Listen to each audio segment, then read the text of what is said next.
Hello student, today we will discuss about programming model in unit 4. ठीक है, programming model of 8086, ठीक है, through Pentium 2. ठीक है, तो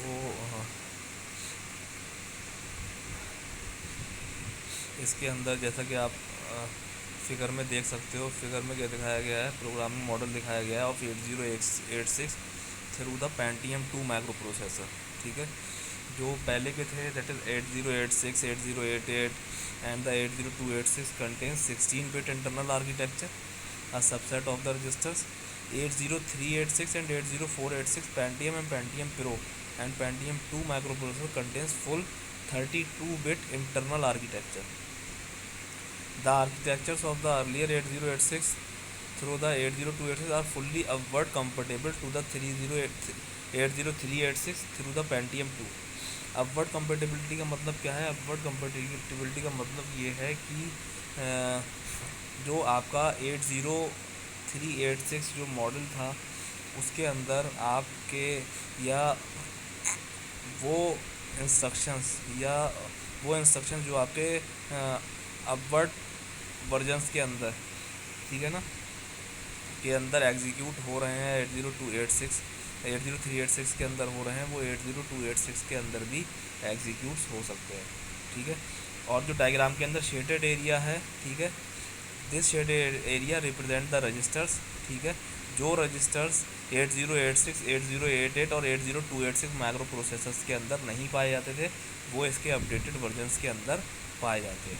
ठीक है, these are the EAX, AH, AX, AL, these are the accumulators and the registers start with B, they are base index EBX, BH, BX, BL. और जो आपके CX, CH, CL से स्टार्ट हो रहे हैं, ECX से, वो काउंटर रजिस्टर्स हैं. डेटा रजिस्टर्स आपके DH हो गया, DL हो गया, BX हो गया, EDX हो गया, these are data registers. Stack pointers हैं ESP और SP, बेस पॉइंटर्स हैं BP और EBP, डेस्टिनेशन इंडेक्स हैं DI, EDI, सोर्स इंडेक्स हैं ESI, SI, इंस्ट्रक्शन पॉइंटर्स हैं IP, EIP, फ्लैग्स हैं E फ्लैग्स और flags. And these are the CS stand for code, DS for data, ES for extra stack, SS stand for stack, flag stack, ठीक है ना, and group stack.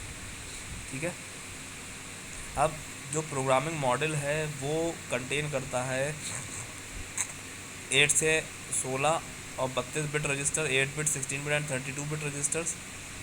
8 bit registers जो हैं वो AH, AL, BH, ये वाले जो ऊपर वाले रजिस्टर्स हैं, जो ऊपर वाले रजिस्टर्स हैं AH, BL के 3-3 के पेयर में, ये क्या है, ये 8 बिट रजिस्टर्स हैं.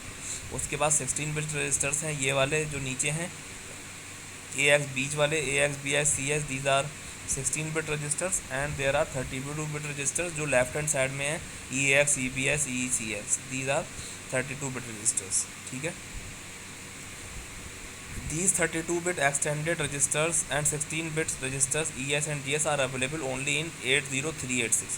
जो लेफ्ट हैंड साइड में ये 32-bit extended registers हैं ये, और इसमें GS, ठीक है, ये वाले आपके लास्ट वाले GS और आपके ES एक्स्ट्रा स्टैक और GS, ये जो रजिस्टर्स हैं ये सिर्फ और सिर्फ अवेलेबल होते हैं 80386 में या उससे ऊपर वाले माइक्रो प्रोसेसर वर्जन्स के अंदर.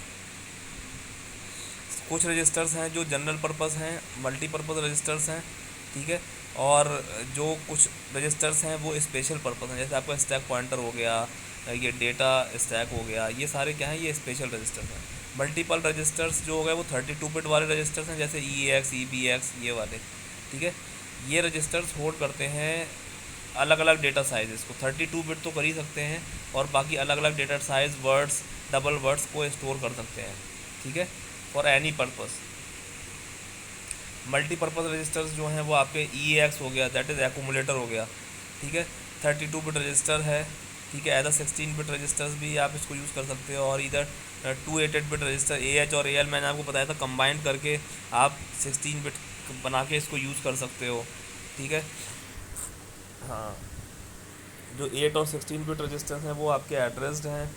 ठीक है, वो एड्रेस कंटेन करते हैं जो कि 32 बिट के एड्रेस पोर्शन के अंदर होता है.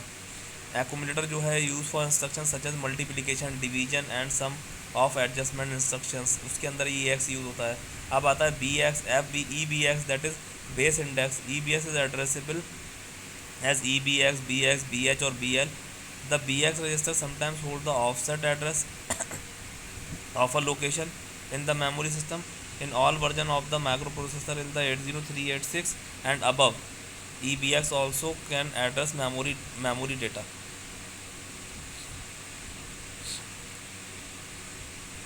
ECX counter registers हैं, count है। ECX is a general purpose register that also holds the count for various instructions in the 80386 and above. The ECX registers also can hold the offset address of memory data.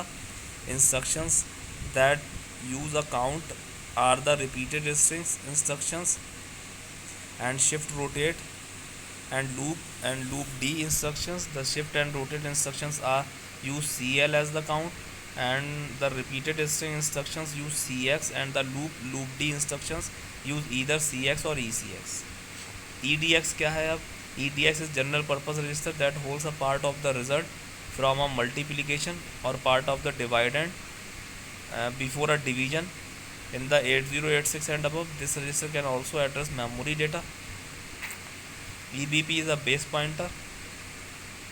EBP pointer to a memory location in all various of the microprocessor for memory data transfers. This register is addressed as either BP or EBP. EDI destination index. EDI often address string destination data for the string instruction. It also functions as either a 32-bit EDI or 16-bit DI general purpose registers. ESI source index. ESI is used as either ESI or SI. The source index registers often addresses source strings data for the string instructions. Like EDI, ESI also function as general purpose registers. As a 16-bit registers, it is addressed as SI. As a 32-bit registers, it is addressed as ESI. Special purpose registers. The special purpose registers include EIP, ESP, EF flags, and the segment registers CS, DS, ES or SS, FS and GS. EIP instruction pointer. EIP addresses the next instruction in a section of memory defined as a code segment. This register is IP when the microprocessor operates in the real mode, and EIP when the 80386 and above operates the protected mode. Note that the 8086, 8088 and 80286 do contain EIP, and only the 80286 and the above operate in the protected mode. The instruction pointer which points to the next instruction in a program is used by the microprocessor to find the next sequential instruction in a program located within the code segment. The instruction pointer can be modified with a jump or a call instruction. ESP is a stack pointer. ESP addresses an area of memory called the stack. The stack memory stores data through this pointer. This pointer is referred to as SP if used as 16-bit registers, and ESP of referred to as a 32-bit register. Now EFLAGs. EFLAGs indicates the condition of the microprocessor and control its operation.